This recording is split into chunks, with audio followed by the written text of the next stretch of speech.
Hey, film friends. You were trying to make me laugh that time. I was gonna say, if you expect me to not laugh at that, you're crazy.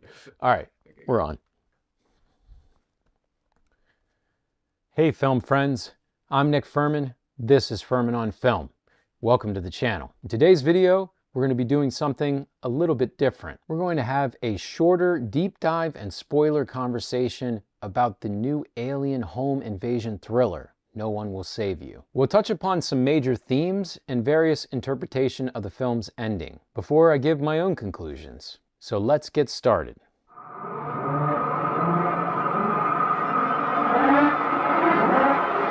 Okay, so the best place to probably begin is just to give some of the general plot mechanics of the ending. By the film's third act, we learn why Bryn is on her own and ostracized from her home community. Her mother is dead, and we learn from a sort of flashback sequence when Bryn is up in the spaceship and the aliens are thumbing through her memories like a card catalog that she and her mom seemed close. Now, of course, that's all changed, as we learn that not only has her mother died, but her BFF, Maud, as well, this time at her own hand. In a Cain and Abel-like sequence, a conflict goes awry when Bryn picks up a rock and swings it at Maud's head. After this mind probe, Dever's character is dropped back to Earth, and soon, to our surprise, she's awakening with glee and getting ready for an old-fashioned dance party, where her once frowning neighbors all smile at her and join in the merriment.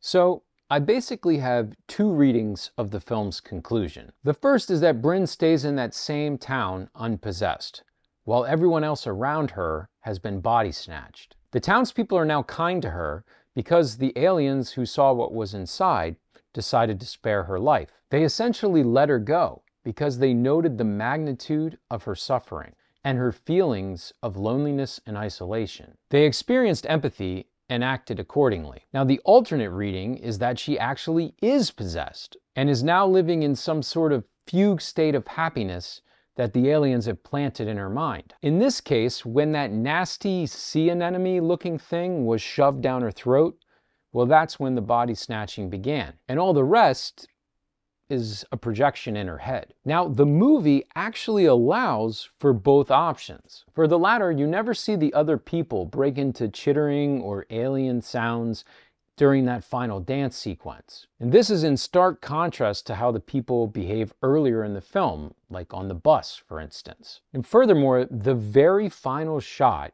involves a direct into-camera look from Kaitlyn Dever. And nowhere else in the picture do you see any shots just like this one. And this could suggest a fourth wall breaking to show that maybe this little soiree isn't exactly real. So let's look a little bit deeper at that first explanation. Well, at the end of the movie, if you look closely when she's glancing in the mirror, she has a cut on her head right about here. Did you spot that? Which would suggest continuity between the events from the beginning of the film and this final sequence. Beyond this, I think it's much more likely the first explanation because the aliens felt for Bryn's character. She was perceived as an outsider to the town, just like they were. Now, no one also evokes emotions tied to grief and trauma. In fact, this picture is a journey through self-forgiveness, when, as the title says, no one is around to help you.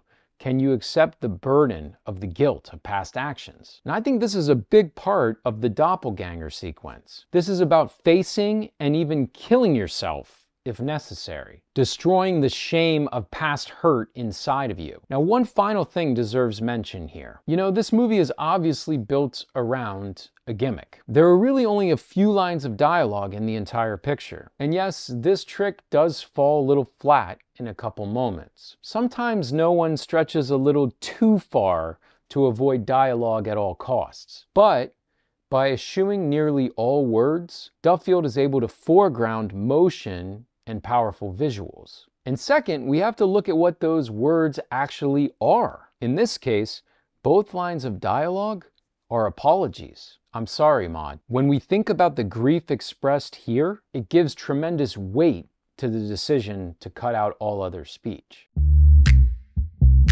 So, what do we conclude? This is a movie about hurt, pain, loneliness, rejection, and the oddest sort of newfound acceptance a hometown girl could find. And with incredible sound design, powerful visual filmmaking, and a tour de force performance from Kaitlyn Dever, No One Will Save You is a grand cut above typical sci-fi genre fare.